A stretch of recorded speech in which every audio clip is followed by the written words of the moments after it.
Welcome back, guys. Welcome back in JE Live. I am Jake Ellenbogen. I know a lot of you reached out to me today about the Robert Woods, torn ACL. Really unfortunate.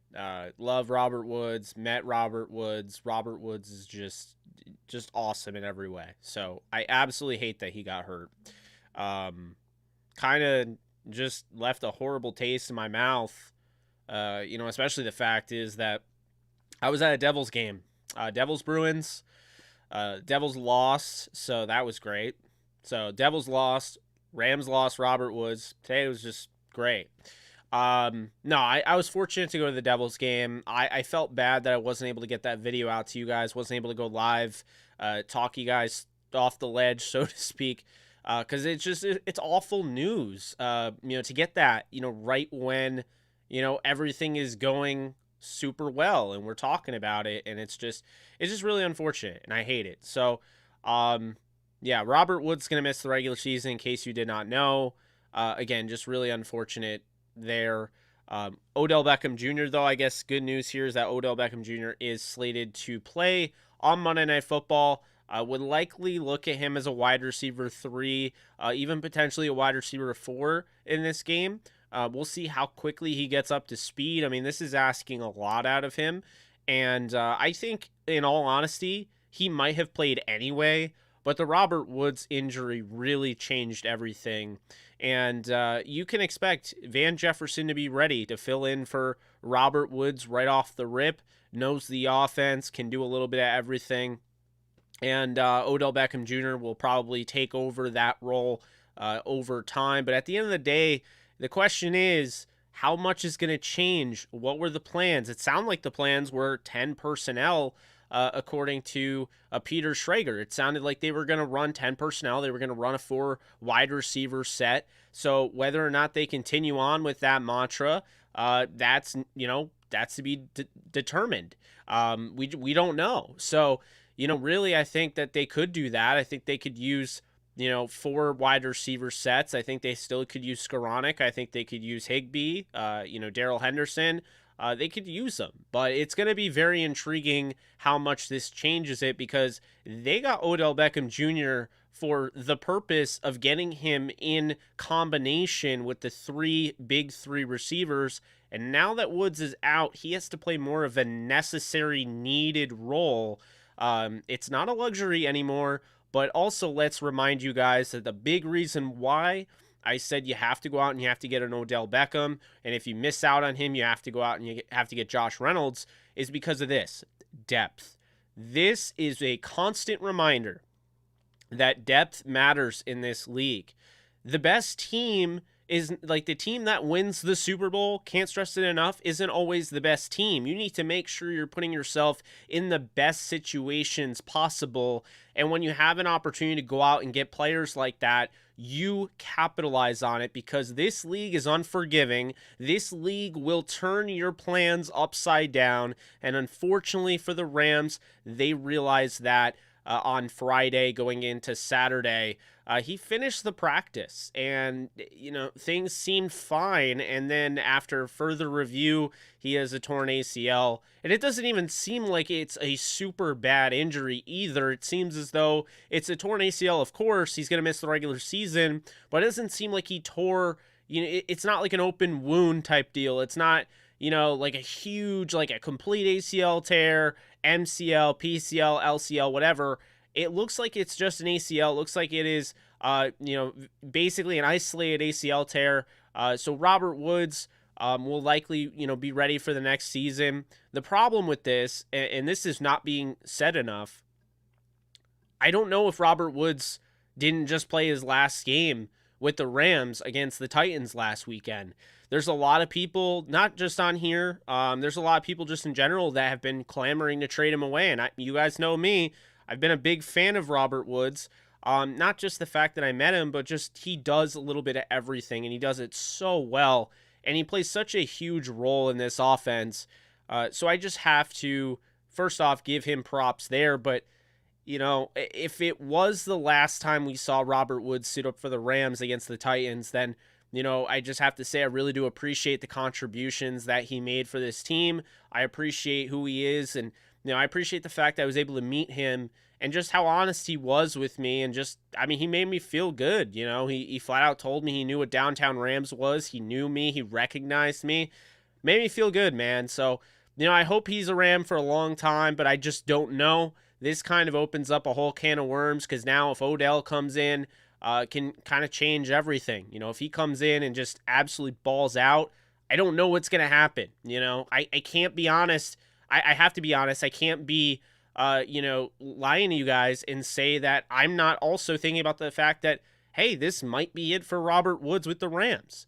This stuff happens. I mean, this happened to Brandon Cooks, and they traded him away. Sure enough, it was the injury, and he was done, and they traded him away after. So hopefully they don't. You can see the love for him. He might have to take a pay cut, things like that. But I do think the Rams' plan, if it wasn't obvious before, it's obvious now. Odell Beckham Jr., they want him to be the guy moving forward. They want to have him long-term, I think. I think that's a big reason why they made this, this play to get him. And I don't mind it. I think it makes a lot of sense. I want him long-term. So we'll see. Before I dive into what Odell brings to the table, how I feel like Monday Night Football will go with him, I have an ad read. How about that? If you guys haven't been paying attention, mybookie.com, or sorry, mybookie.ag, rather MyBookie, the brand, has sponsored not only the Jake Ellenbogen channel, but Downtown Rams as well. More is always better. That's why MyBookie instantly doubles all first-time deposits. With double the funds, you can double your action, and more importantly, double your wins. Getting in on the action has never been easier. I can bet with all my favorite currencies, including crypto, and with all the extra scratch, why not get in on the biggest matchups this weekend at MyBookie? As we inch closer to the NFL playoffs, there are some pivotal games to look out for. And of course, a big game here. We're talking about the Los Angeles Rams versus the San Francisco 49ers on Monday Night Football. Behind MVP candidate Matt Stafford, and the Rams are looking to continue to roll as they go up against the fierce 49er defense. The Rams are legit. Bet them to cover the spread. Don't wait. Head to mybookie.ag today to redeem your double deposit bonus so you can get in the game and start winning now. Use my promo code JKDTR, that is JKDTR, to receive double your first deposit instantly. Again, promo code JKDTR. You can double your funds, double your winnings, bet anything, bet anytime, anywhere with MyBookie. So we have that. Guys, definitely be sure to check that out. I'll drop the links in the description. I'll drop in comments, things like that. But yeah, it is a very it's a rough day. It is a rough day for Rams fans. Thank God you get the good news that Odell is going to play on Monday. Definitely needed to hear that. That's a big thing. I think that definitely does give you something to look forward to. Definitely gives me something to look forward to. Odell is going to wear number 3. I know people were asking me what number he was going to wear. But here's the thing, and I want to talk about this point of it all, because this is a next man up league. The business sucks. The sport is great. Hate the business, love the sport, right? This is another reason. The Rams may not have traded Robert Woods. They may not have released Robert Woods. They may not even have benched Robert Woods. But the fact of the matter is, Robert Woods today lost his job for the foreseeable future. We don't know how long that'll be. We don't know if they'll trade him. We don't know, but an injury has sidelined him, and it's a next man up league. So who's taking over that spot, you may ask? Of course, it's going to be Odell Beckham Jr. Odell Beckham Jr. now, after all the nonsense, all the BS narratives out there that he is not a team player, he doesn't try, he's a locker room cancer. Guess what? Even if any one of those is right, Odell gets a chance to come to the Rams, which he's already done. He's going to play on Monday Night Football. He's got a bye week. He can get the ball rolling on this thing, and he can help lead the Rams. Not just a luxury, but actually now he can help lead the Rams, not just ride the coattails, but help lead them to win a Super Bowl and thus control his own narrative. Because I got news for you.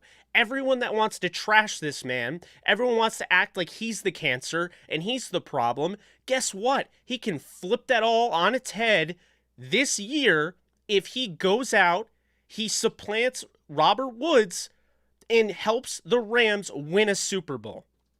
That would be the ultimate revenge of any sort of false narrative that has ever been uttered. And you know who would look stupid? Anyone that's ever uttered any of that nonsense, that garbage, okay? I talked to someone that's within, they've been in the locker room, okay? I reached out to somebody, a Browns source, not internally like with the Browns, but a reporter. And I actually got word that, really Odell wasn't a head case. He wasn't, it's not that he wasn't a team leader. I think really what it came down to is he no longer wanted to learn the offense. He no longer wanted to be a part of this team. He asked for a trade very respectfully before this season.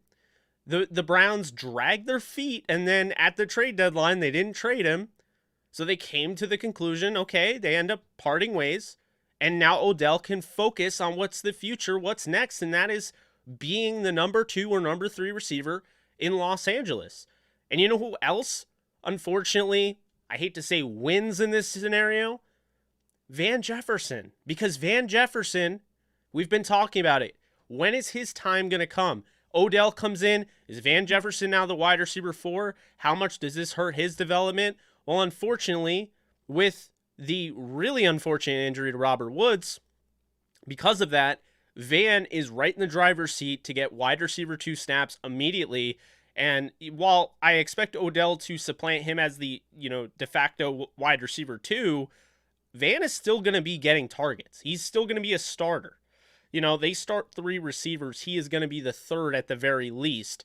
So this is a huge opportunity for Van Jefferson to also help the Rams, lead them to the Super Bowl. On top of this, think about this. We want to talk about Matthew Stafford and his 0-3 playoff record. But you know who has another chance? We talked about Odell. You know who has a chance to flip another BS narrative on its head? Matthew Stafford. Do you know why? Because the constant, he's 0-3 in the playoffs. That's great, right? Okay, he's 0-3. You're right. He hasn't won a playoff game. Well, what if Matthew Stafford, despite losing his star running back before the season started in Cam Akers and losing his number 1 receiver, because I really call them 1A and 1B, Cooper Kupp and Robert Woods, losing one of his top receivers in Robert Woods, leads the Rams to the Super Bowl and wins the Super Bowl?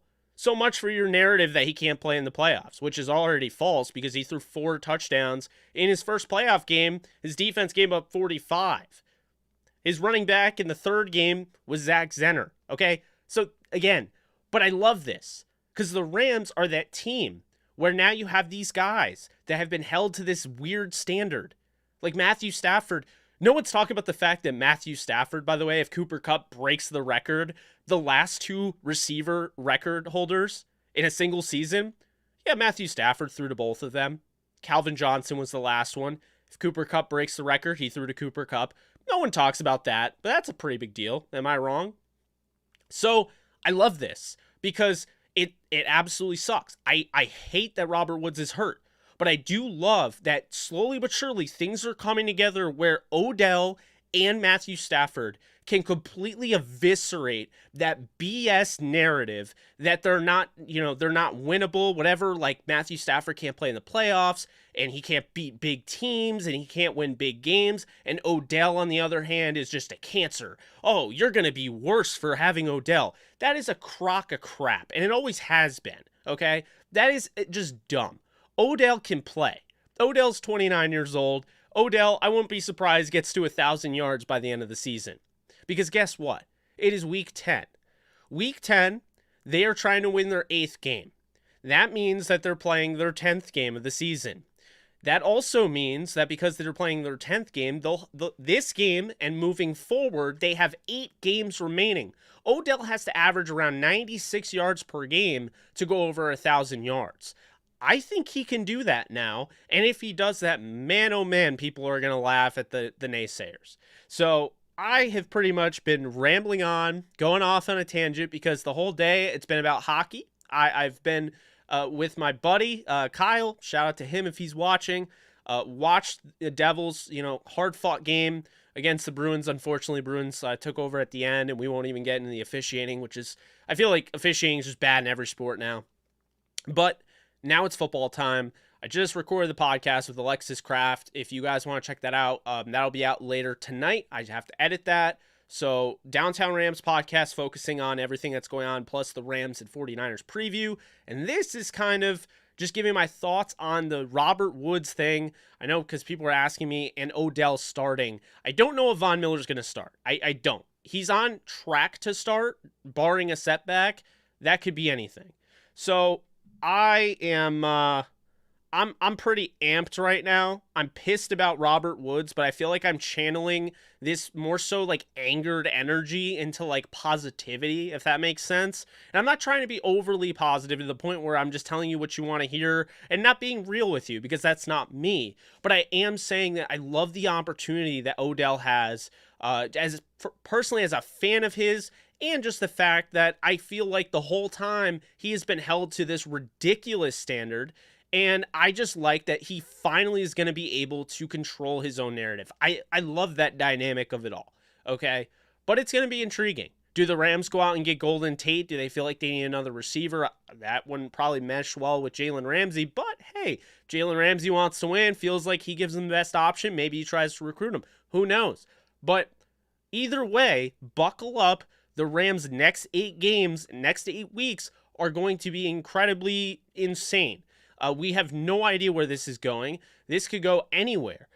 They have a bye week at the perfect time. That's going to give Sean McVay an opportunity to kind of reflect on this quick game against the 49ers. Important, quick game.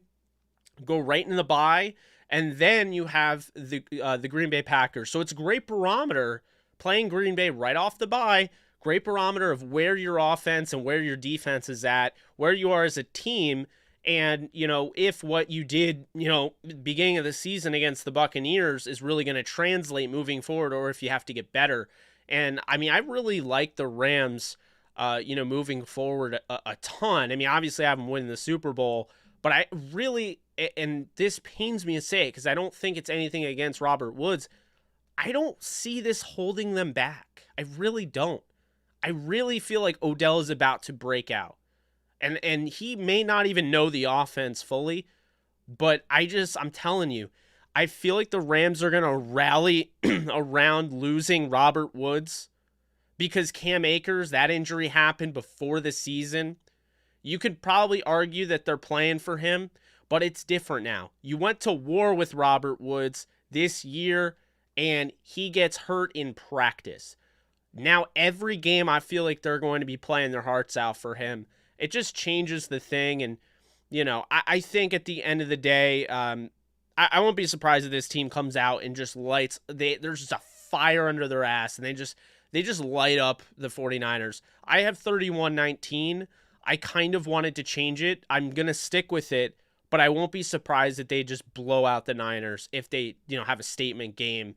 I'm very interested to see how this goes, because this Monday Night Football game, it's unlike any primetime game we've ever seen. Coming off with that severe of an injury, losing a player like that, but then having a superstar like Odell take over, and then potentially having Von Miller, man, it's crazy. But yeah, let's focus on your questions. I've talked a lot. I don't want to lose my voice going off on a tangent here. Thank you guys for bearing with me. Matthew, thank you so much for donating. Really do appreciate this.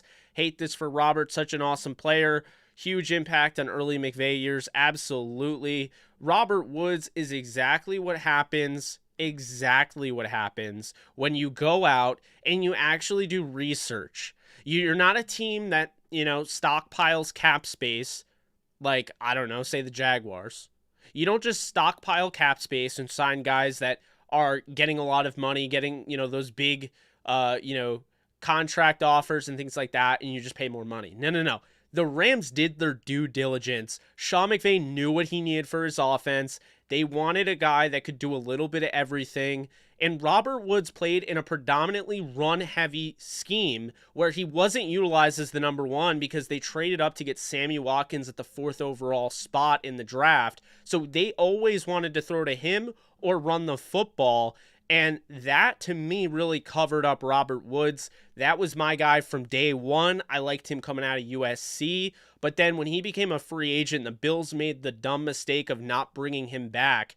I looked at a 24-year-old receiver that could block, that could play in prime time, that could catch, that could run after the catch, that could, break tackles, generate those opportunities. On top of it, he could run incredible routes.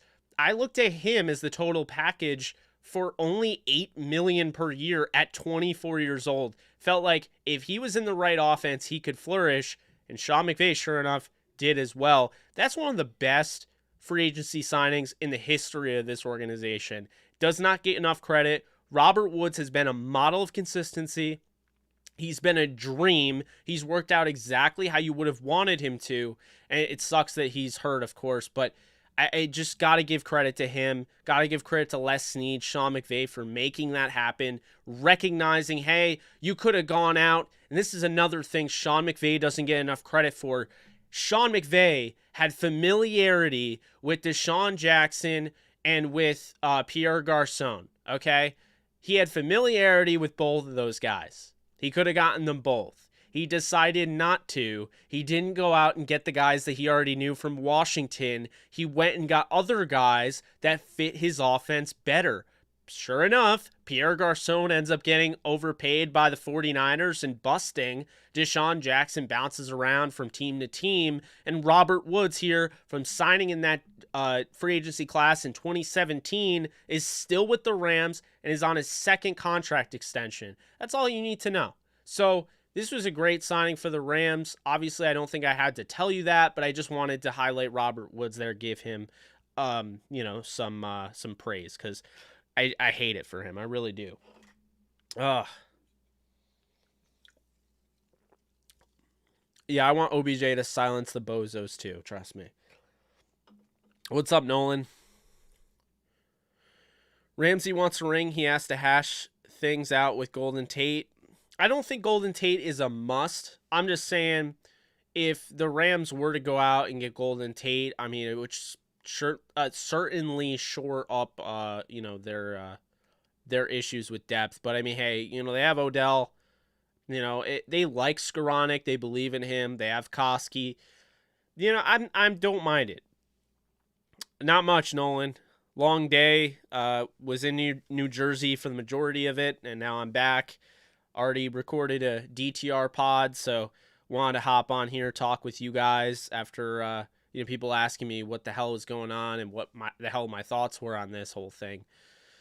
Hey, what's up, Jake? Thanks for the live stream, Ramley. Do you think Robert Woods got hurt because he was pressing because he was fearing OBJ was coming for his spot? Joe, no, I don't. Robert Woods is somebody that gives it 110% every single practice, is something that I've gathered. And no, I don't think it had anything to do with OBJ coming there, because here's the thing, guys like Robert Woods and Cooper Kupp just want to win. They're the least, I think they're the least selfish receivers in the league. And I don't think that had anything to do with it. No, it's just it's one of those freak injuries that could happen to anybody, and you just pray the whole season that it doesn't happen. And unfortunately, when it does, it really hurts. I mean, that has nothing to do with the training staff. It is a completely freak ACL tear, And honestly, the fact that he walked off and didn't realize it reminded me, if you guys remember, when Rajon Rondo tore his ACL. I believe he was playing for, I want to say he was playing for the Celtics versus the Hawks, and Rajon Rondo tore his ACL and played through it the whole game. He played in overtime and was huge in that game, and then after that they ruled him out for the rest of the year with the torn ACL. It was really unfortunate. But sometimes, just because we're used to Sam Bradford getting his ACL torn and having him unable to move, not everybody, when they tear their ACL, has no mobility whatsoever. And actually, it's happened quite a few times where someone has torn their ACL, not realized it, continued to play. I mean, we already know Carson Wentz, when he tore his ACL against the Rams, he continued to play. He knew he had a torn ACL. You could tell he was not right, but he was not coming out of the game without getting points. So you got to respect that type of competitive level. But yeah, it's it definitely sucks, and it's one of those things where it's like, I mean, you know, I don't understand, man. It's like, football gods, you couldn't have let us have at least one game to see Woods, Cup, OBJ, and Van. Like, you couldn't have just given us that one game. Is what it is, but just really hate it for him. I believe OBJ would be the game changer on offense the Rams need. Yeah, I think OBJ, once he gets a handle of the offense, is going to be scary. I think he's going to be signing long-term with the Rams. I'm calling it now. I think he signs long-term. It's not going to be a super long deal, right? They're not going to sign him 5-6 years. I could see a 3-year, $38 million deal, or maybe $40 million deal for OBJ. And I think they can make it happen. They could generate nearly $50 to $60 million in cap space, assuming Whitworth doesn't even retire and they basically just restructure a bunch of players. If they, Whitworth retires, they could get up to probably 60 to 70. So, they can generate a lot of cap space. They can make a lot of cap room. And I think that's why it got leaked that they were interested in bringing back OBJ and Von Miller, because they can do it. I just don't think people realize how, they could actually bring those guys back, sign a Noteboom, sign Corbett, sign Allen, and still have room, and to get, maybe Sebastian Joseph Day back on the roster. It's not out of the realm of possibility. Plus, on top of that, you trade away Kenny Young, so you don't have to worry about signing him back. So, it's still a possibility that they bring a bunch of guys back. And let's not forget, folks, the Tampa Bay Buccaneers did this. If the Rams win the Super Bowl this season, like I believe they will, the Tampa Bay Buccaneers won last year. They brought every single starter back onto their team the next season. Don't be surprised if the Rams do that. If you think Tampa created a winning culture, the Rams have that same winning culture. They have that same lovable culture, that we, not me, that you need. And essentially, Tampa just won a Super Bowl and the Rams haven't yet. When the Rams add hardware, it's just going to expand, I think. And that's a big thing there. Sean McVay just needs one, and I think he's going to be able to, string together a bunch. But it just feels different this year. It feels like they're playing for so much. And, whether Cam comes back or not, it sounds like Cam is going to come back. They're dealing with a lot of injuries and, a lot of setbacks. I mean, losing, a stud nose tackle, one of the best nose tackles in football, losing your starting running back, losing, a star receiver. It's not easy. And then, you talk about, your rookie class losing, 2 receiving weapons that you didn't even get a chance to really use for the season. It's just really unfortunate. You hate those injuries, and, that's really what it's come to be. So, we'll see how it goes, but I mean, I think there's a really good chance of that. Yeah, Ray. So I'm a little weird with the hockey realm, because with hockey, my dad didn't raise me to like a team the way he raised me, like the Rams, the Lakers, the Yankees, the Jayhawks, and so forth. Basically, hockey, I didn't have a household that cared about hockey. So over time, like, I picked the Red Wings when I was 4 years old because their color was red. And I liked them until they traded away all my players, and then Vegas became a team and I started to root for them. And that's when I finally got into hockey in a way that I could say it was my second favorite sport. And then I started to like Edmonton because I was a big Draisaitl fan. So I watched Edmonton, I watched Vegas, and I started going to Devils games. I've been to my 4th Devils game, and over time I've just become a fan of theirs. I like what they're doing. I like how they're building their team. So I have 3 teams in the NHL because I don't look at hockey the way I look at football. Like, I could never have 3 teams in the NFL, 3 teams in the NHL. Though I just like hockey in general. And my favorite team is the Vegas Golden Knights. My second favorite team is probably the Edmonton Oilers. My third is the New Jersey Devils. But I like all 3 and I watch all 3. So it's weird, but that's just how I am with that. There are issues with OBJ. Then they just cut him. They don't have much invested. Well, yeah, I mean, that's the thing. Exactly. No, absolutely, Ray. I just like to be upfront with people because, people will call me a bandwagon, and that's totally fine. I don't care. But that's how it is. I mean, I know it's very unorthodox. It's very weird. But yeah, that's just how it came to be.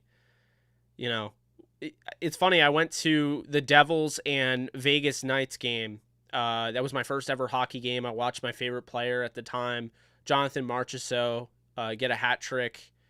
And I was super excited, loved it. As I said, I'm a Vegas Knights fan.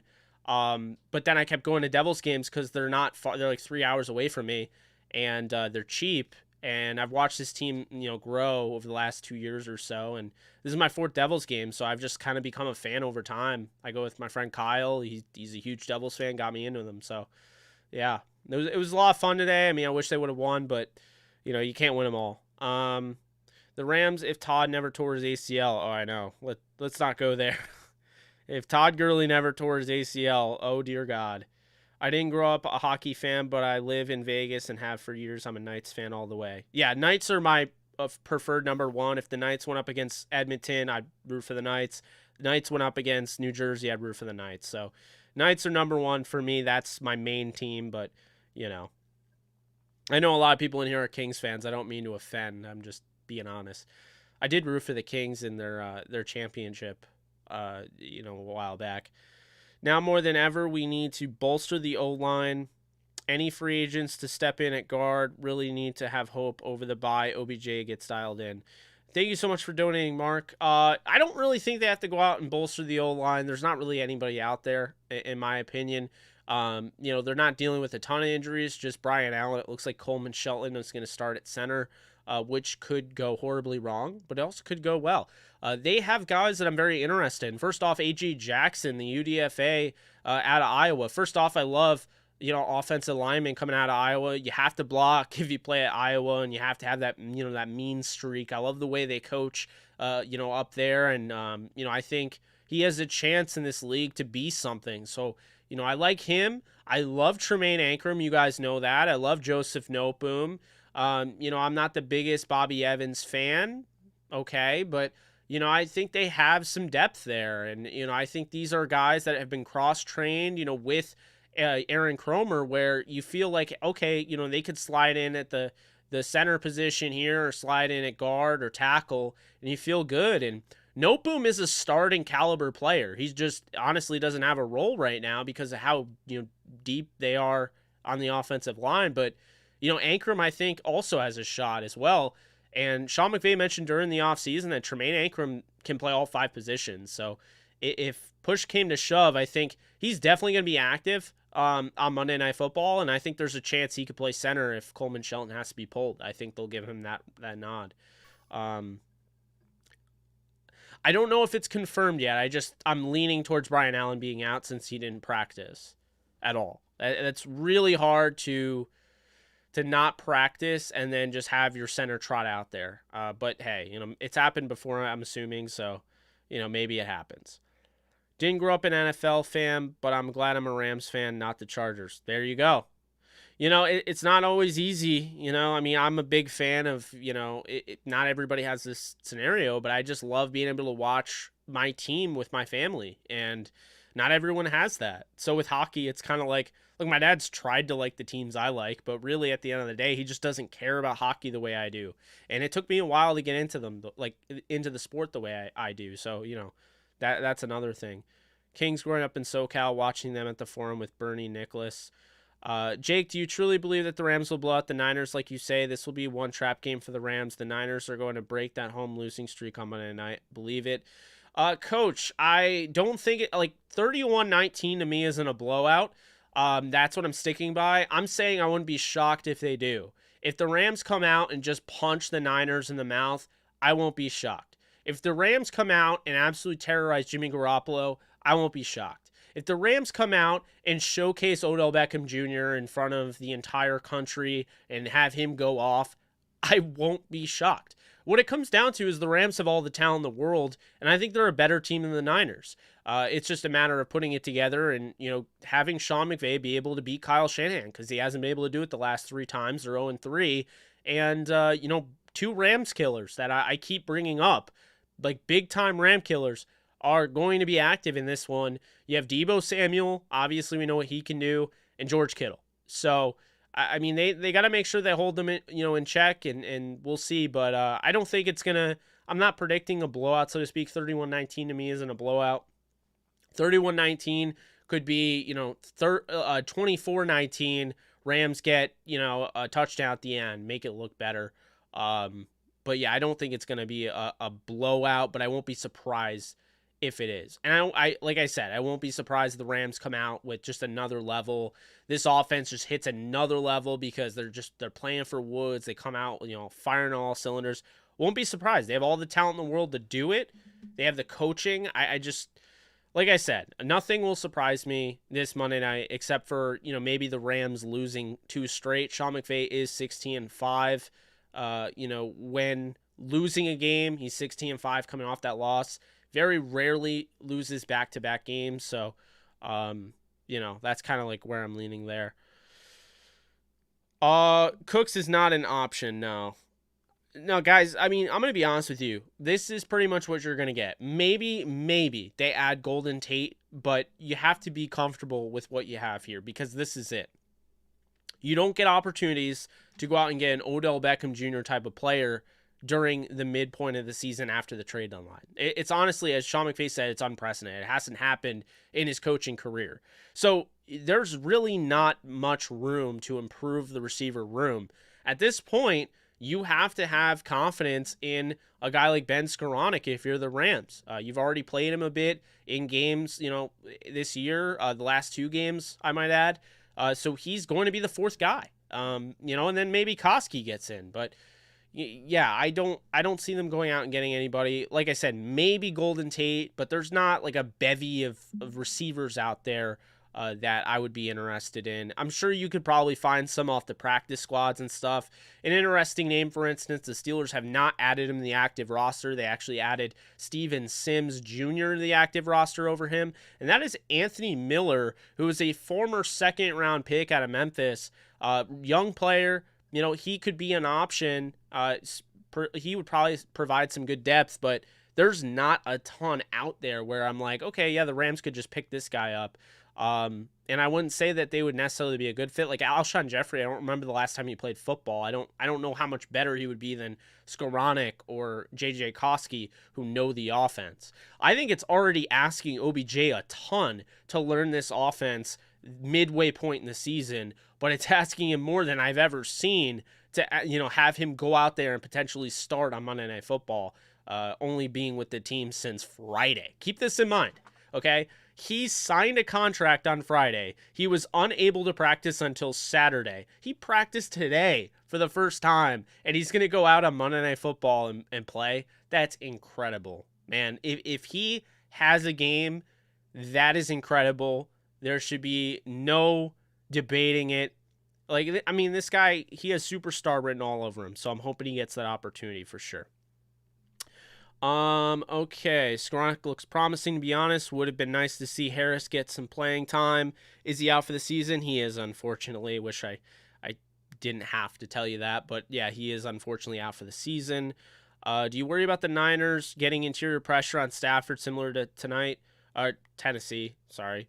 I mean, yeah, that's certainly a worry. I mean, anytime you have guys like, Bosa and, Arik Armstead, I mean, that's definitely a worry. It's a concern. I mean, they have players on the interior that can, generate pressure, but, I don't think it's the same.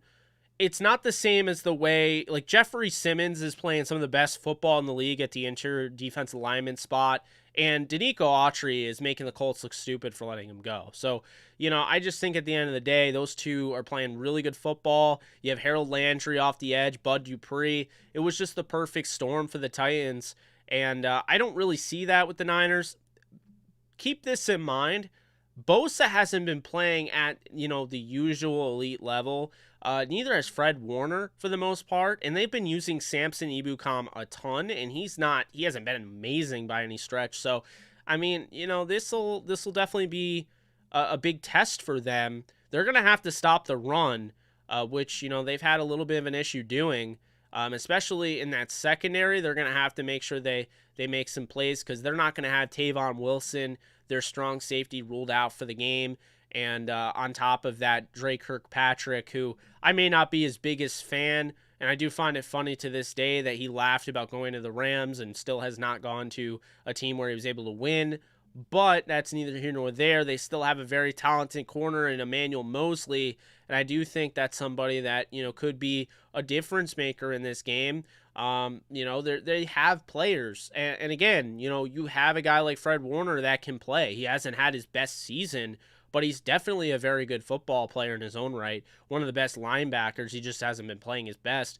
And I think, this is a huge game. Like, if he can step in, and, we've seen what it meant for Matthew Stafford to get picked off and how it's altered games. If he could step in there and jump a route, say going to Tyler Higbee or what have you, the 49ers could steal a possession and maybe steal the game. But I don't see that the way I saw it last week. I felt like the Titans had more of a chance of playing the spoiler because I don't think the Titans were really playing spoiler. I think the Rams were a better team. I think the Rams have more talent. And, of course, Derrick Henry was out. But the Titans have a good roster. They're 7-2 and they lead the AFC. And they've beaten some damn good teams. So I wasn't surprised that the Titans won the football game. I would be a little surprised that the Niners did. I'm not ruling them out, and I'm not, sleeping on them. That's why I had 31-19 instead of some of the predictions I've seen in the comment section over the last week or so, 50-3. Like, no, I don't see that happening. But, like, the Niners are the Niners. You always have to worry about it. You haven't been able to beat them the last 3 times. We'll see when it happens. It's that type of deal. And, I'll just say this right now. The big issue, I think, and I've said this for a while with the Niners that the Rams have had, is that Jared Goff has really needed to step up in those games, and he's faltered down the stretch. Or he's gotten off to bad starts and then, gotten hot towards the end of the game, and it was, all for naught. It was too late. Stafford, I think, can really make them pay.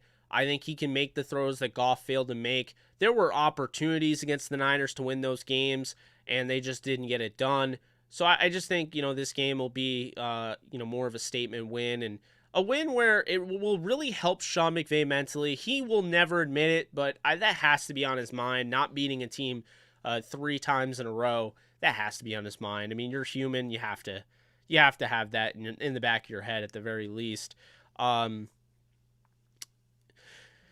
Yeah, the Taylor Rapp one was tough because it just seemed like a whole bunch of issues. I mean,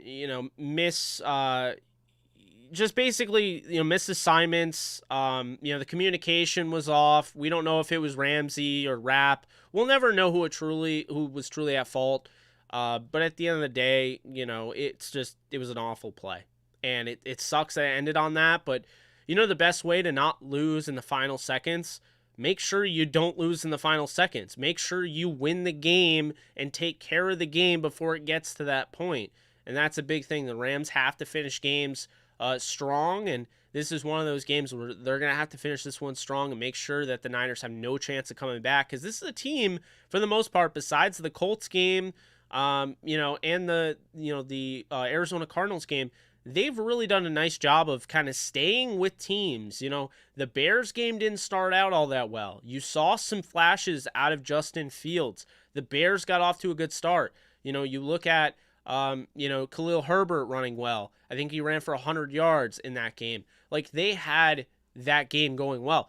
But the Niners didn't go away. They came back. They won the game 33-22.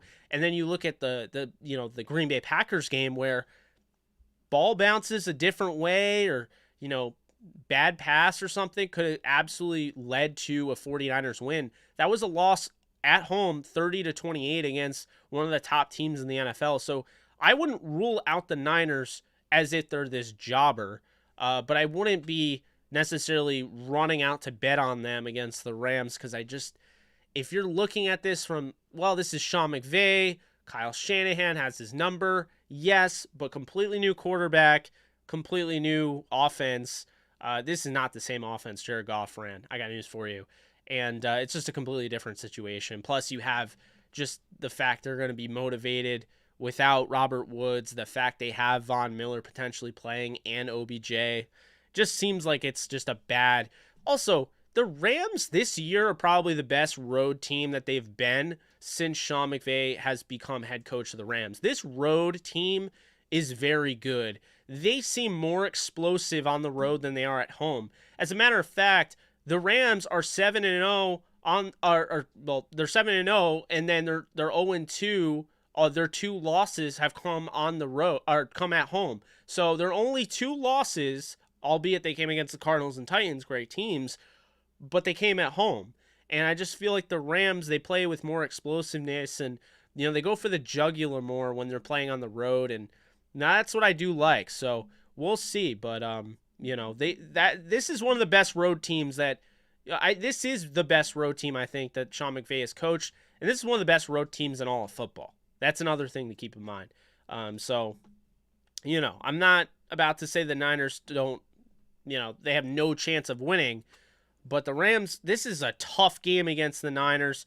For the Niners, I mean, you look at it, they're 3-5. Rams are 7-2. Rams obviously want to win to keep pace, potentially keeping that number 1 seed in, view. And the Niners right now, they have to make sure they're winning their games, keeping pace to try to have any sort of chance of making the playoffs, which, by the way, is wide open because this isn't the AFC. The AFC has 3 teams tied at 5-4, the Broncos, the Browns, and the Chiefs. They're all tied at 5-4, and they would not make the playoffs today, but we have 3 and 5 teams that are in those same slots, the same seedings, and they have a shot. Because at the end of the day, the NFC may have the elites, but they do not have the depth, and it gives an opportunity for a team like the Niners. They're never really out of it until they're out of it. And so they're looking at this as they're desperate. This is, not a last-ditch effort, but it starts to get bad when you have that 7th loss on board. They're 3-5. They get a win here. All of a sudden, the Rams are injecting some life into the Niners. So this is just complimentary as a team that obviously you're going against your rival. You want to keep them, under wraps. You don't want to let them get hot because if they beat the Rams here, they could rattle off some wins and be a problem later on. It's not a team I necessarily want to see in the playoffs either, but, if they get going, because they definitely have the talent. But, that's just something to keep in mind. Yeah, exactly. You want to put the nail in the coffin Monday night if you're the Rams. I totally agree. Jake, the Rams are in the same exact situation just like a week ago before OBJ signed here. The starting 3 wide receivers is great, but if another injury occurs, we're in serious trouble. Ian, I absolutely agree with you, but the problem is they were more open before. Odell has been paid, so they don't really have a ton of cap now to make those moves. So unless Golden Tate wants to sign on and, first off, not be a pain with him and Ramsey, as long as that can happen and he wants to sign for the veteran minimum, if he doesn't want to, if he wants more money than that, it's not going to happen. Simple as that. They're not going to have the cap to facilitate it, and at the end of the day, it's too late. So there's a chance they could go the practice squad route. They do have other guys as well. Landon Akers is also on the practice squad. He is a UDFA. And then on top of that, they added Warren Jackson. From Colorado State. So, that's definitely somebody to keep in mind as well. Warren Jackson is a monster, in stature. I believe he's 6'6", receiver. But I just don't know if he has a role this year. It's asking a lot for a guy to come right off the practice squad and give you, wide receiver 4, wide receiver 5 reps. But, stranger things have happened. The Rams have just been so solidified at receiver that you don't see them the way you see other teams. Like, you'll see other teams, they're getting these guys off their practice squad and they're actually playing. The Rams, theoretically, they don't really do that. We didn't even see Atwell. We didn't see Jacob Harris. So I think at the end of the day, if the Rams had to, they would change their approach before they went out and tried to rush in another receiver to teach him the offense, because sometimes you just can't beat the injury bug. And who's to say you sign Golden Tate and someone else goes down? You just don't know. So obviously he has that connection with Stafford. That's something to watch. They could sign him. And if you have, you have a big roster in your dynasty fantasy leagues and what have you, big roster just in general, maybe a redraft, you have a big bench. If you could snag Golden Tate, just keep him on your team until I'd give him about 2-3 weeks, If the Rams don't pick him up, drop him. But if you want to snag him, try to get ahead of the game there, I wouldn't fault you for it. Because if Golden Tate gets going, he's going to be the wide receiver 4 if they get him. But I love Larry Fitzgerald in LA. The Rams would be the most likable team if they had Larry Fitzgerald, Matthew Stafford, Von Miller. I mean, that, and also I don't know anybody that doesn't like Cooper Kupp, so there's also that. But yeah, no, I don't want to get another wide receiver and then have a running back go down. Well, that's another thing. By the way, I have been a little bit out of the loop with and I don't know about you, and I haven't tried to be. I looked at it today. I looked at the roster on the Rams.com, and I was surprised to notice that there were some new guys on the practice squad that I just never got the memo were on the team. So I'm going to list them off for you just so you know, because I had no idea that the Rams added them. And practice squad here. So, of course you have, guys like Marquise Copeland was activated for last week. You have, Ernest Brown, 5th round pick out of Northwestern. Chandler Brewer, by the way, another depth piece for the offensive line. Landon Akers, who I mentioned, out of Iowa State. Jake Gervais, the safety linebacker out of Iowa. Grant Haley, we talked about that, Penn State. Kick return specialist, nickel corner. Javian Hawkins, who I've mentioned before, really like him. UDFA out of Louisville, just kept blowing up on tape, in my opinion. The running back, Warren Jackson, I mentioned, out of Colorado State, 6'6", 219. Jeremiah Colon, more outside, interior offensive line depth. Justin Lawler, who hasn't been called up in quite a bit. I wonder if he's hurt or not. We haven't seen him in a while. Kareem Orr, defensive back out of Chattanooga. That's definitely somebody to keep in mind. Max Percher, I doubt you see him this year. I mean, he is part of the player program, the international player program. He is learning the game. They're developing him. He is an exempted player on the practice squad. I don't expect him to play. But then right here is really interesting. They got Jonah Williams back, by the way. He failed a physical with the Minnesota Vikings, in case you didn't know that. But these two guys, I didn't realize they got Brandon Powell, who has some kick return experience, 5'8", 181 pounds, out of Florida. He's 26 years old, 4-year pro. And then another undrafted rookie free agent out of Iowa, Mekhi Sargent, who is a very intriguing running back as well. So the Rams added Mekhi Sargent to go with Javian Hawkins. They have 2 UDFA running backs I like coming out of college. Those are very intriguing. Buddy Howell is the guy after Darrell Henderson and Sony Michel, but that could get interesting. If someone goes down, we're going to get to see, Mekhi Sargent or, a guy like Javian Hawkins get in. Also, forgot to mention, the Rams added a tight end to the practice squad. When they upgraded and they added Kendall Blanton out of Mizzou to the active roster, they actually added Jared Pinkney, the Vanderbilt tight end, 6'4", 257 pounds. He's 24 years old. They added him to the practice squad. So, interesting thing there. I wasn't really noticing this stuff. I never noticed when Brandon Powell signed. I must have missed that memo, and especially missed Mekhi Sargent. So just some interesting names there. Guys that I think, and I'll say this over and over again, they may not be the sexy option. They may not be the household name but at the end of the day, I mean, everyone can play in this league. If you know this scheme, Sean McVay makes it easy on you.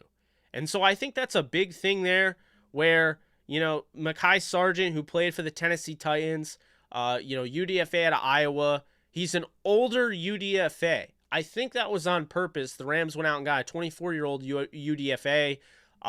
You get him with the system. If he has to come in and spell a Sony Michel who's had some shoulder issues, or, God forbid, Buddy Howell goes down, or Darrell Henderson, I think he's a pretty solid back that you could kind of develop over time on the practice squad, but I think he could play. I mean, these guys, they're capable of playing. They may not give you, mass results, so to speak, But I think what we miss all the time, the point of it is that the NFL is littered with these guys that can come in right away and compete. And that's the thing. You know, that's how you find Elijah Mitchell, you know, in the back end of the draft out of Louisiana Lafayette, and he becomes your starter. It's how you find Raheem Mostert as well. You know, these guys can play. You're playing a running back position, a position that has been devalued year after year. Just a lot of these guys, you know, they're on the practice squad because the running back position isn't being utilized as much as it was. So that's that. But Javian Hawkins is 22, 5'9", 196. Mekhi Sargent, 5'8", 208. So kind of the same build there.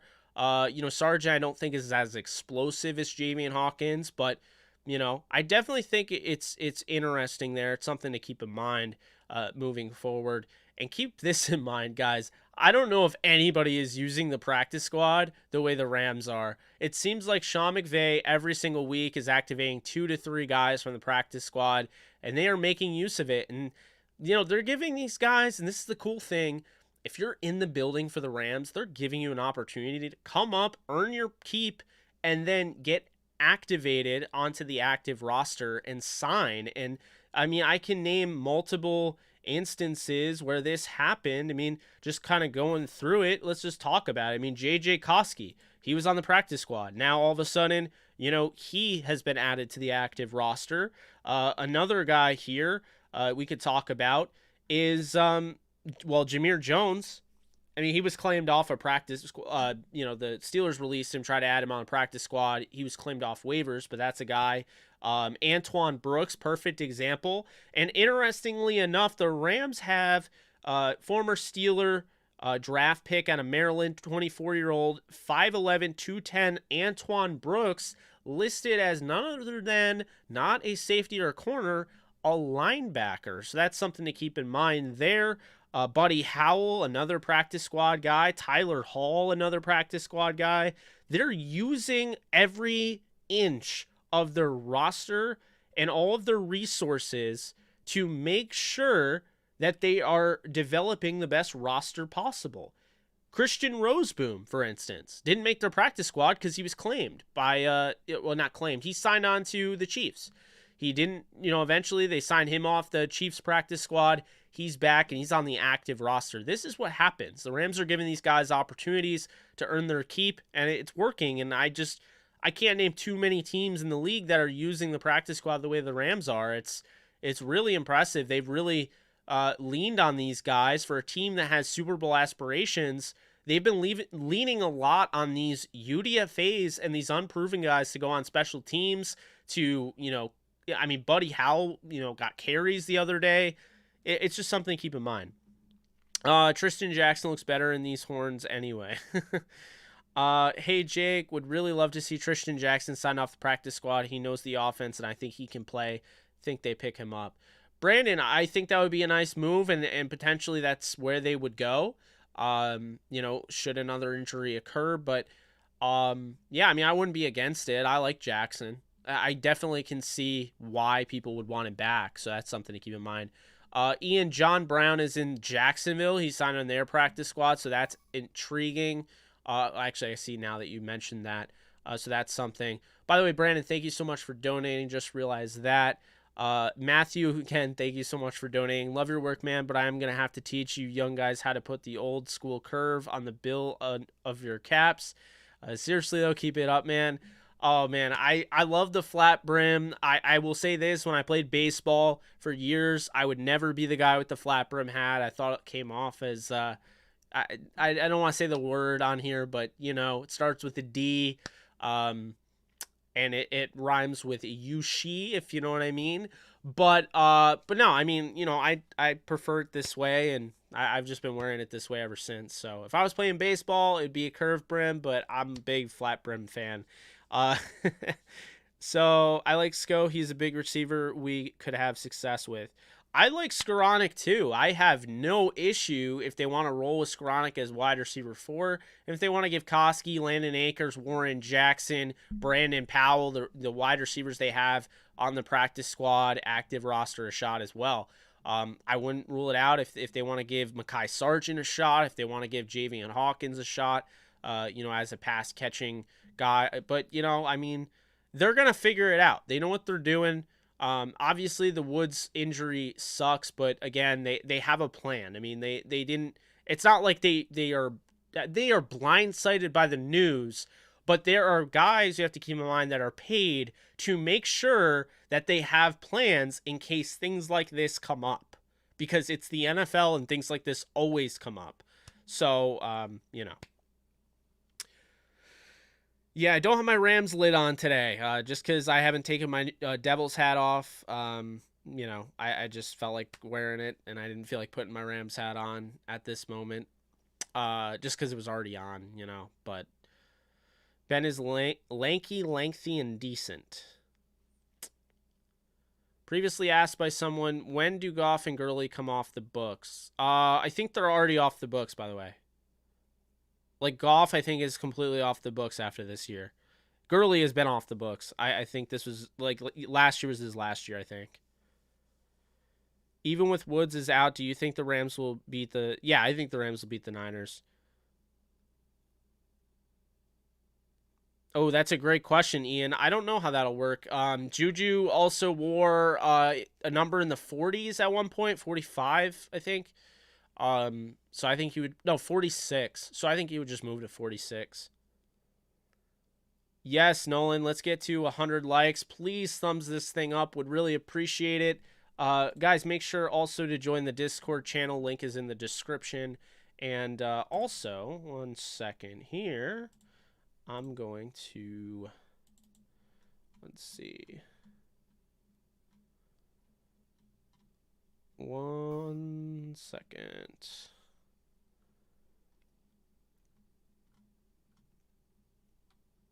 Oh, if I can find it.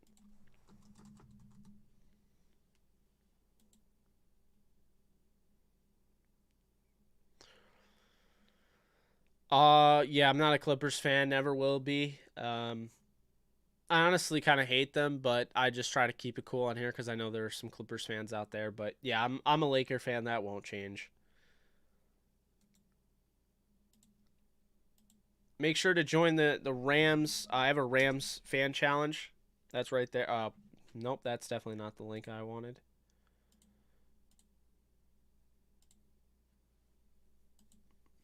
There we go. That's the link I wanted. Okay. I have a Rams fan challenge. You can hit that right there. It's free, and you can play to win a $100 Fanatics gift card. So basically all you do is you answer some questions, and it's that simple. If you get the most questions right, like if Cooper Kupp is going to go over 100 yards, over, under, things like that, if you get who is most guaranteed to score a touchdown, who's going to have more touchdowns, Matthew Stafford or Jimmy Garoppolo, just answer those type of questions, and you'll have a chance to win $100 Fanatics gift card. Oh, sorry to hear that. Thank you so much, Matthew. Again, really do appreciate the donations and appreciate the support, my friend.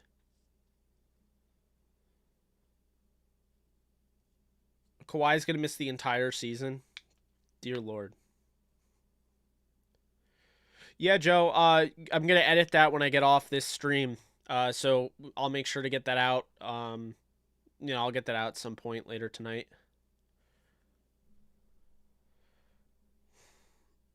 What's up, Michael? My guy, Michael King. Van will expand his role while Benny Sko does as well. OBJ will get more catches and be happier. Sad for Woods, though. Should use Koski on returns. 100%. Totally agree. Koski should be the return guy.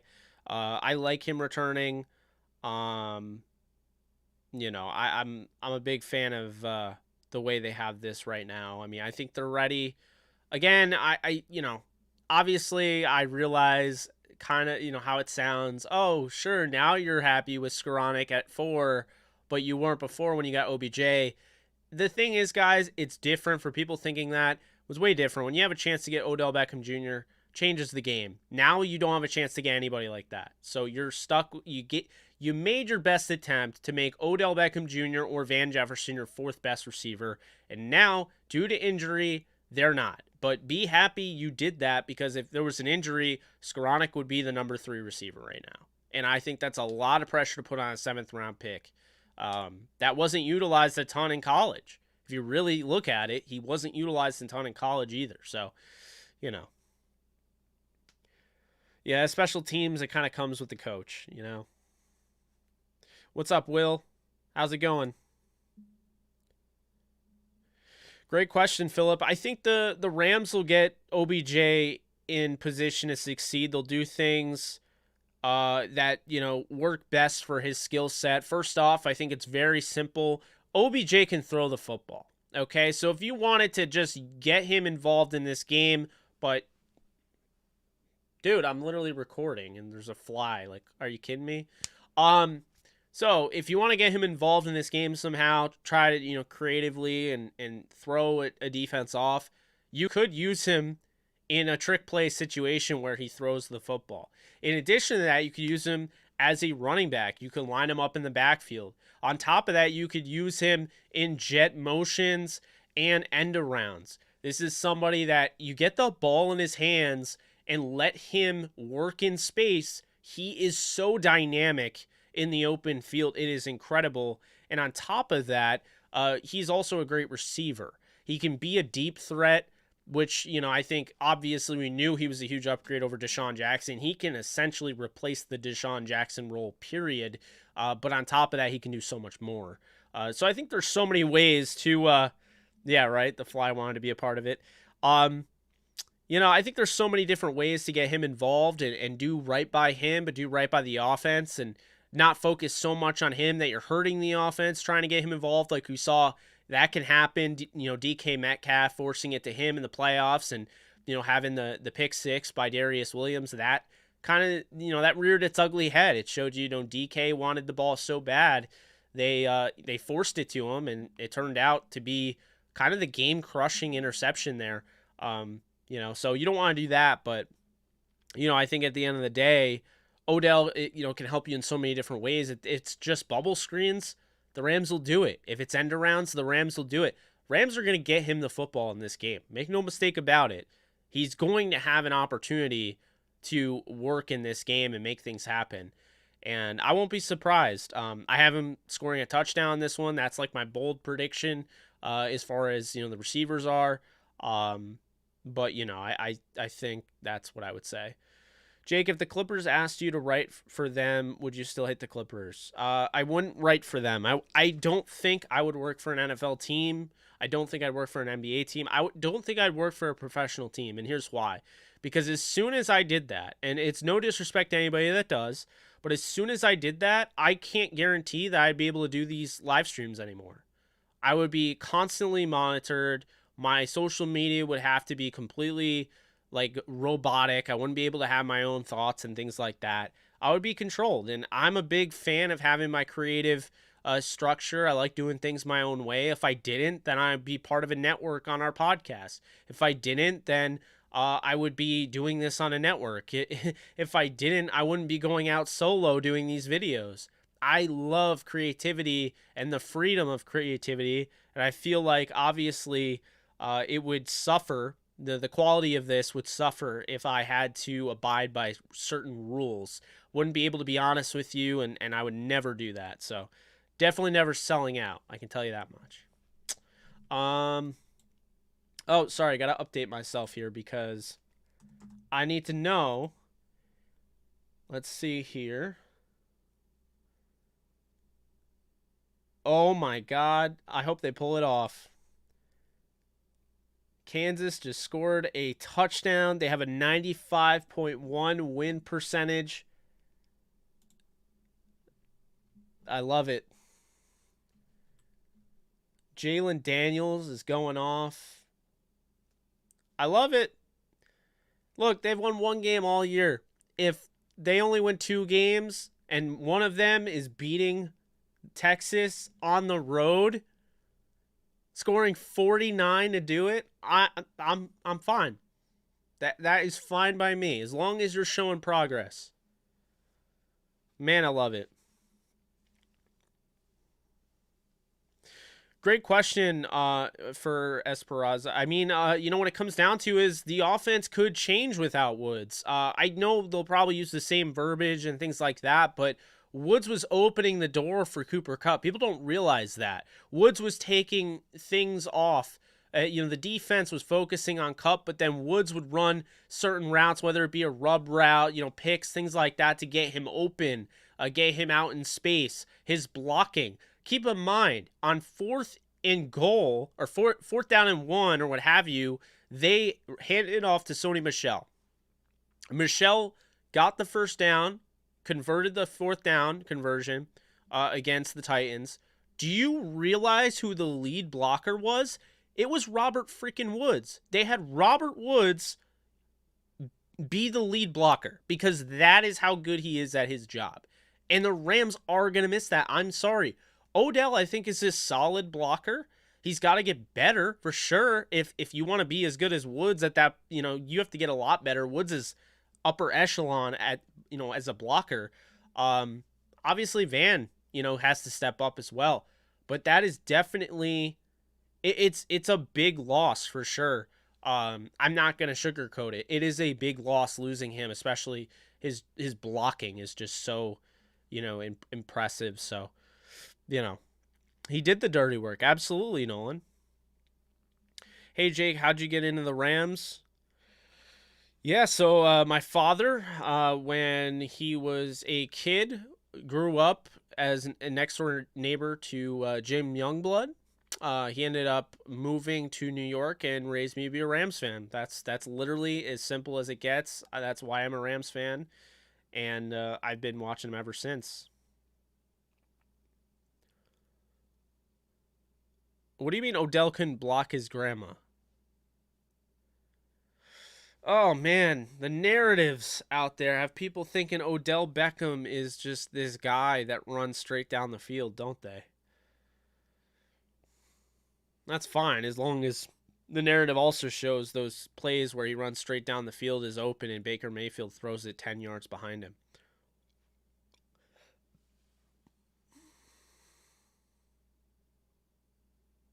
Yeah, it will. Jake, does it bother you how pass happy we are, how little we run the ball or call play action passes? The last time this happened with McVay was in 2019. We missed the playoffs. Feed Hendo. I'm never going, Ian. Let me be straight with you. I'm never going to apparently talk because I don't know. I'm never going to have any issue with anybody. Here we go. It's just not coming out. I'm never going to have any issue with anybody complaining about not running the football because I would love more Henderson. I think Henderson should get at least 20 touches a game. That 100% every game. He is a dynamic player. He can help you out. He's right now a top 15 running back in football. He's one of the best pass protectors in the league at the running back spot. But his ability, on those wheel routes, quick slants, things like that, slip screens, he can do it all as a pass catcher. He doesn't have a full-on route tree. He's not Alvin Kamara. He's not Marshall Faulk, but he's very good.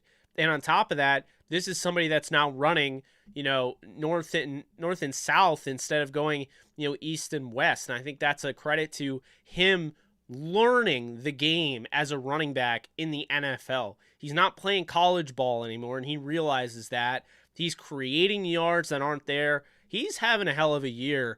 The stats do not show it because he's quite simply not getting enough carries to put forth that effort. You talk about the game he was having against the Titans. It's just constant. It's like he hasn't gotten 100 yards. How is he going to go over 100 yards when they don't give him the rock when he's averaging 6 yards per carry and they stop giving it to him after his 14th carry? Answer, they're not. So, Jake, do you agree that Dez Bryant wouldn't be a good fit for it? I do agree. Dez Bryant would not be a good fit. I don't see why he would come back. He's over the hill. I just don't see the point of it. Larry Fitzgerald, now that's a different story, but I still think Larry Fitzgerald probably is done with football in its entirety, and I don't know if it would be great for him being the Cardinal legend, being probably the face of the organization all time. Well, Pat Tillman is, but you get my point. Being the second face of the organization all time, I don't think that it would be smart for Larry Fitzgerald to sign with the Rams. I think that would piss off so many people, especially with the Cardinals in the thick of things. But I mean, stranger things have happened, right? Yeah, no, I think that they'll have. I think they're gonna throw a lot. Um, but I mean, I can't call it an upgrade since you lost Woods and replaced him with Odell. I think, if anything, it's the same. Um, Probably a little. You can't really tell though, because I don't know how they're gonna run it with Odell. He's a different player than Woods, so I don't know. He's more dynamic. Like, the thing about Woods, I love Woods. I think Woods has that breakaway speed, but he doesn't have OBJ speed, and he does not have that 50-50 ball, ability. And that's another thing I just don't see enough credit given to. Odell Beckham Jr. can actually make the 50-50 ball a 75-25 ball when he's healthy. And I think that's something that's forgotten because he's 5'11", 198 pounds. People don't give him the credit he deserves. This is somebody that will go up and high point the football. He is not afraid. The back shoulder fade, the end zone fade, things like that. I mean, the catch. You know the catch on Brandon Carr. I mean, he's not afraid to go up and high point that football, and Matthew Stafford can put it right where it needs to be. So, he does a little bit more than Woods as far as the dynamic big play. Woods does more of the ugly, dirty stuff that other receivers in the league avoid doing. That's what I could say about that. I wouldn't say Jake Plummer's the best all-time Cardinal. No.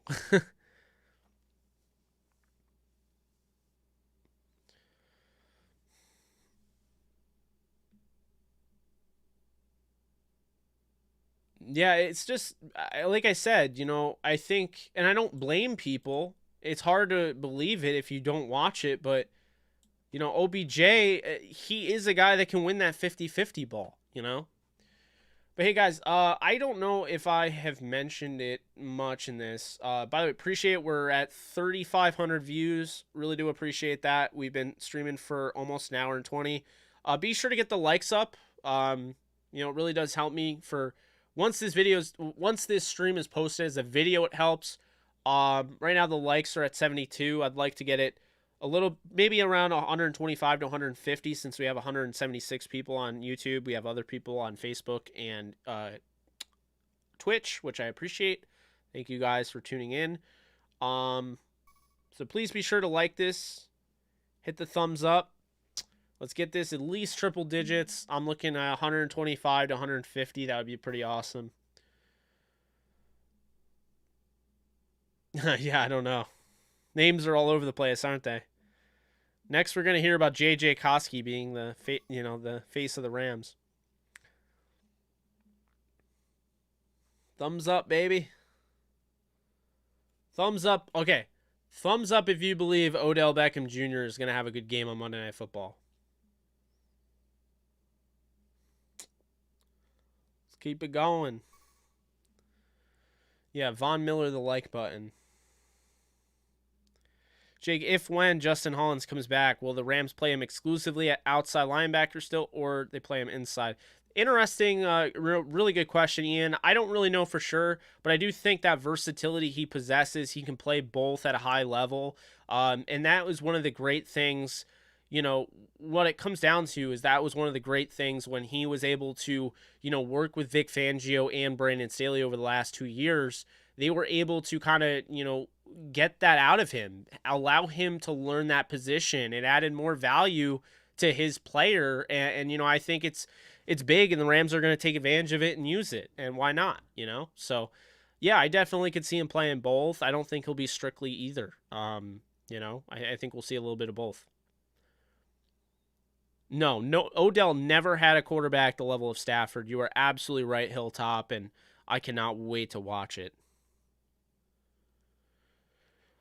I'm even considering doing a because I don't know who's gonna be here. I don't think I'm gonna have like my family here for the most part. I think they're going. I don't know. I don't know who will be here. But as of right now, hear me out. I am planning to do a watch party. Yeah, that's right. I'm planning on doing a watch party Monday Night Football. Me, you in here, me in here, game over there, watching the game, interacting with you guys. Who's interested? I mean, come on, you'd definitely rather listen to me than listen to Monday Night Football, right? Come on. I'm kidding. If you're not into that, I'm not going to hold it against you, but I know there's been people that have been asking me, "Yo, Jake, I love you, but when the hell are you going to go live during a game?" Okay, so I guess people like the, watch party. I think that's what we'll do. We'll do a watch party. I'm going to do a watch party. I'm going to schedule it. So that way you know I'm not lying. Okay? It will be scheduled Monday, 8, I think. Maybe we'll do a pregame. I don't know. Common Jake W. I try to have one of those once in a while. I'm thinking what we'll do is we'll do a watch party for the game, and then I'm gonna schedule a separate thing. So I'm gonna schedule a post-game live stream right after the game. So I will end it. I'll end the watch party when the game ends, and then I'll dive right into the post-game. And the reason for this is because people at the a lot of my viewers, I love my live viewers. Love my live viewers. My live viewers are the lifeblood of this channel. But I also need my viewers that will go out and they will watch this video over and over again, and they'll get, replay views and things like that. And for people that watch replays and they miss the live, because not everyone can make the live streams, if I have the watch party and then do the recap game, post game video on that, that's going to be a 4 or 5 hour video, and immediately people are going to be turned off and be like, nope. So I'm going to break them up. So we'll do the watch party, and then after that, we'll do the regular post game. So I think that's it. Also, I'm gonna put a thanks, Coach. I appreciate that. So I am going to put a poll real quick before I head on out of here, and let's see if we can get to 4,000 views. Also, guys, let's get the 100 likes. Let's get the thumbs up. We're at 94. Let's keep this thing going. Let's get over. I want to get triple digits before I get off here. On top of that, I want to get 4,000 views. We'll see if that happens. I'm sure they'll only give me 2,000. But let's see here. I'm going to put the poll together and see if anyone is interested in 1 second.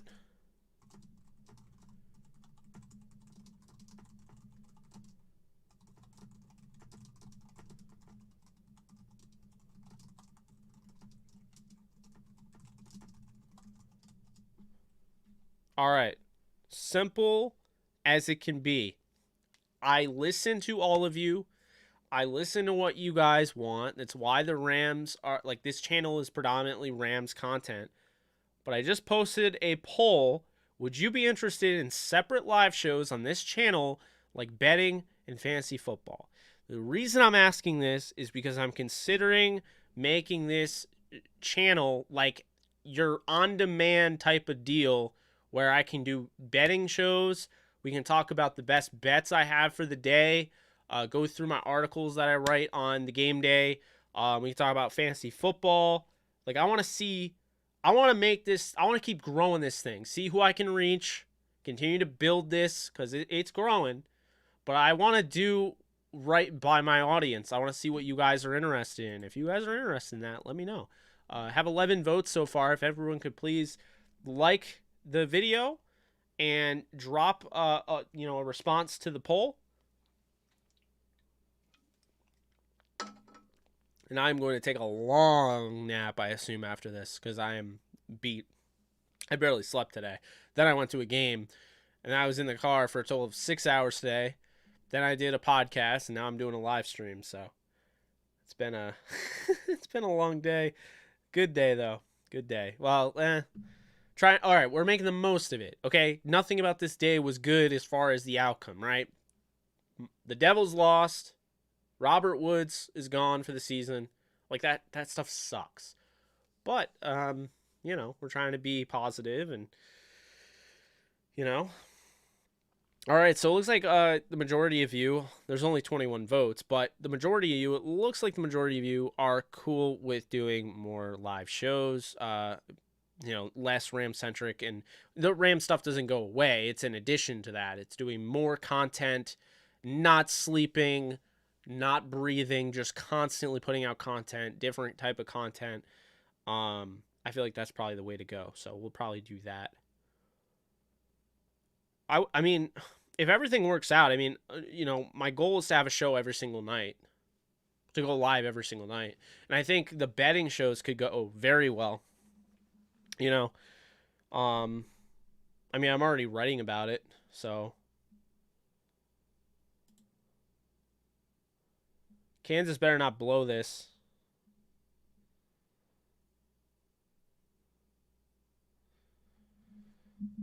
Yeah, Kansas better not blow this against Texas. They got to win this game. 49-42. I wish I bet on Kansas. Damn. The timeout Kansas with 2:39 to go. QB sneak it. It's 4th and 1. Win the game. Be ballsy. You're a 1-8 team. Come on now. Today was awesome. Louisville Cardinals beat the heck out of Syracuse. Lamar was there to get his number 8 retired, and the only bad thing was Woods getting hurt. Well, that's good about the Louisville thing. Happy for you.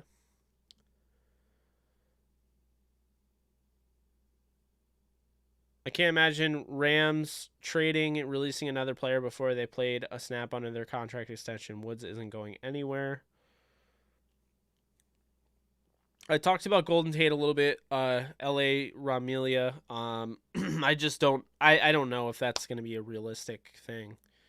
You can definitely see the familiarity factor kicking in if Stafford is, questioned like, hey, should we bring him in? I'm sure he would probably say, yeah, I like Golden Tate, but I don't know if it's 100%. Like, if another injury occurred, maybe they would, but I don't think they're going to do it as of right now. I don't think Ramsey's going to shadow anybody. Michael, I think they're just going to let him do his thing because Brandon Ayuk is also a damn good receiver. Debo's playing he's having a great season, but now with George Kittle there, though, he's not going to be asked to do nearly as much as he's had to do this year. So, thank you for enjoying my awesome content. I appreciate it. I'm not calling my content awesome, but you did, so we'll roll with that. Hopefully my content is awesome. And hopefully Kansas gets his 4th and 1 here. I would be very happy if that happened.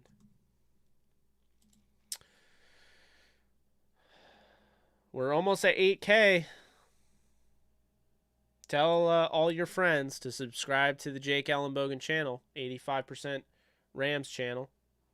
88 subscribers left until 8,000. We're getting there. We are getting there. I think Von Miller's going to get 2 sacks in this game as long as he plays. If the Niners pull off an upset win Monday, the Rams going into a bye, they have a chance to lose 3 straight if they can't beat the Packers. I'd be at a 5. I would be at a 5 out of 10.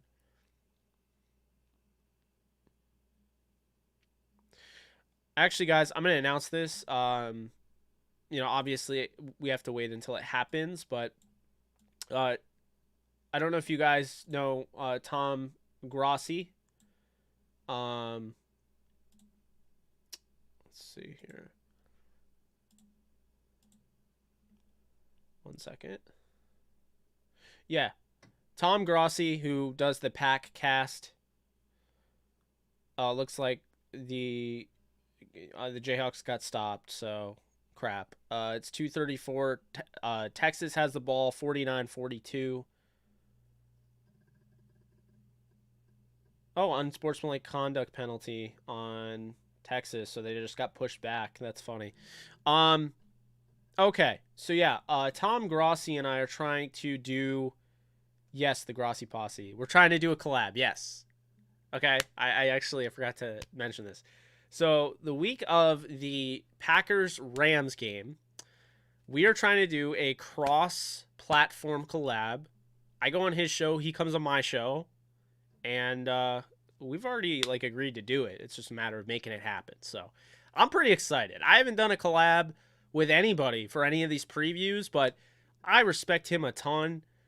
He's awesome. He quit his job, and he liked his job. He quit his job because of how well he's doing, and he does a damn good job. He makes some funny content. He makes some informative content. He makes some entertaining content. And it's just really cool to be able to collab with somebody that I have a ton of respect for in this industry, in this space. And I think it's going to be great. So, just happy to announce that. We'll see if we can get some other collabs in the future.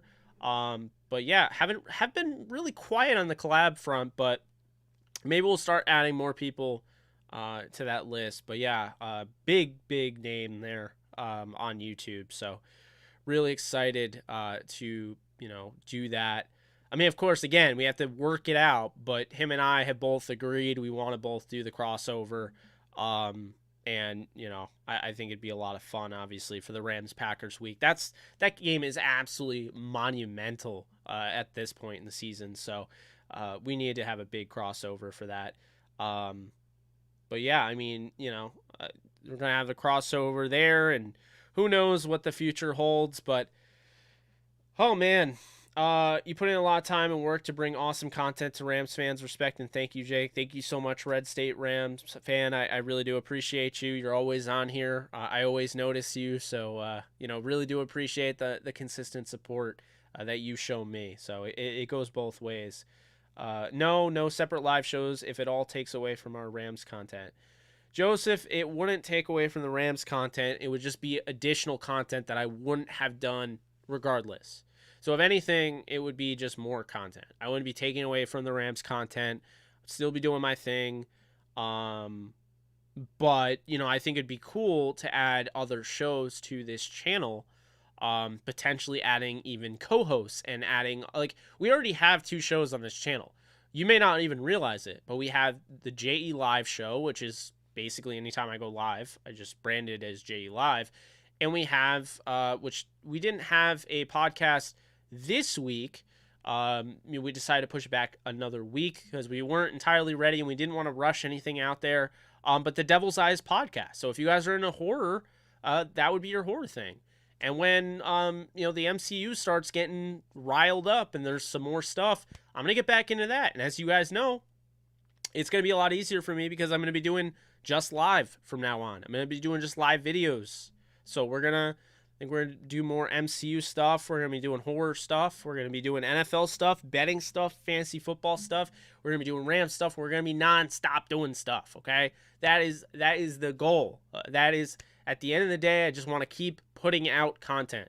I sit here and all I want to do is talk with you guys and go live, and I enjoy it. So no, it will not take away from Rams content. It's just adding more to my channel. That's all it is. So we will, I'll have to make my own show, like my MCU show, where, when this logo or whatever pops up, it's MCU. Maybe calling everything JE Live is ruining it. Maybe if I just stick with doing JE Live for football, Rams related stuff, that's good. That kind of goes that way. But then that way. So Joseph, I'm not going to stop doing the Rams stuff. What's up, Rams House? Appreciate you stopping by. No Way Home, absolutely cannot wait for that. There will be a live stream about that. There's going to be a spoiler alert live stream probably a week after. So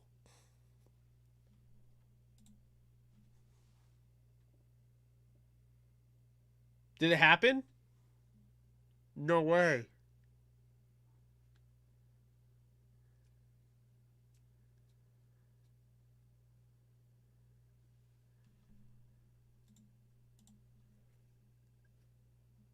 My feed is so far behind. There's no way that happened, right?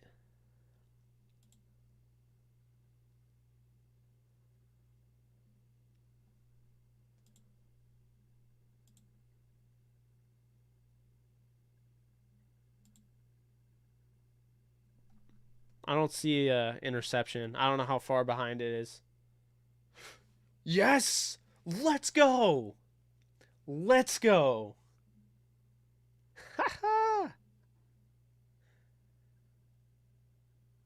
Kansas, baby.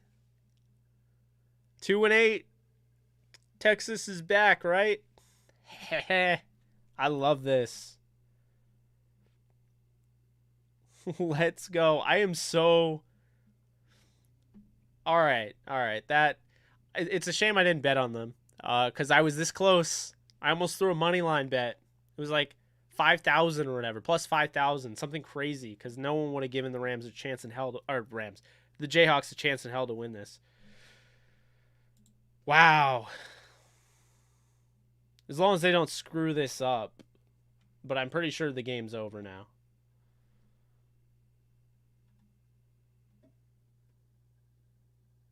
Yo, that is awesome.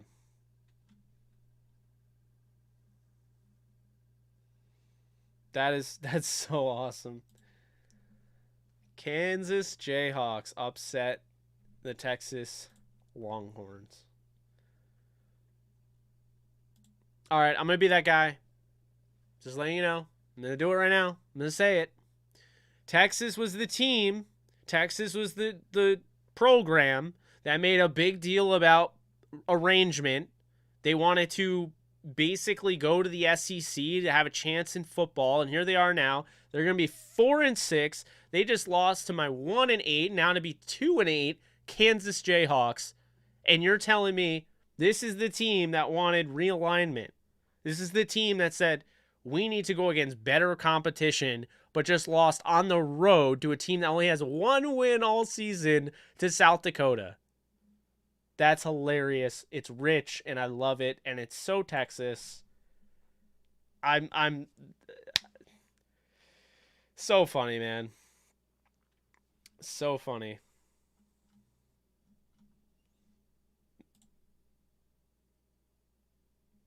Wow. All right. Well, on that note, guys, really do appreciate you guys stopping by. If you stayed the whole time, if you were here for 5 minutes, it's all love. Really do appreciate you. Be sure to subscribe, like, and comment. Be sure to join the Discord channel, and be sure to try to win a Fanatics gift card for free by playing this game. There it is. Boom. Answer a couple questions. Actually, there's 8 questions. There's polls, majority wins, things like that. If you end up with the most points, you can win a $100 Fanatics gift card. You can get a new OBJ jersey or Von Miller. Some incentive there. But yeah, that's gonna do it. So, appreciate you guys. I will be back. Could be back tomorrow. We'll see.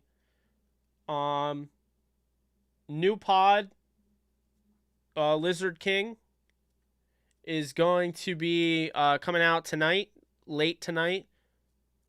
The morning if you're probably on the East Coast. But I'll get that out. I'm going to edit that as soon as this, and I'm going to sleep until, I don't know. I haven't slept all day, so. But that's going to do it. Love y'all. Be good people. Later.